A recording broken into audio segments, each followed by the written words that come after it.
Now let's think about what happens when we get in fear. When we get in fear, when we get in anxiety, we're arrested. Everything that we were trying to do just got shut down. Right. In some cases, things that we have believed are suddenly put on the table. You know, can the Lord really get me out of this? Am I going to be able to make it through this? Is he really who he says he is? Right.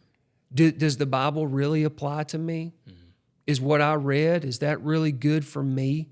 Can he show up in a moment like this? See, fear and anxiety, it arrests us, and it makes an attempt to try to take from us.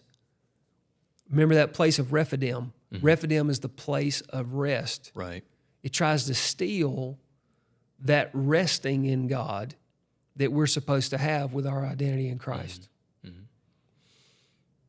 I think that's the thing that gets me is I can imagine anyone listening or watching can attest to a moment where they were just entering what they thought would be a calm or a time of rest, and they just get T-boned by some event, circumstance, and it's that very thing. You thought you were coming to rest, and then you just get derailed, and then you just don't know what to do because you're scrambling.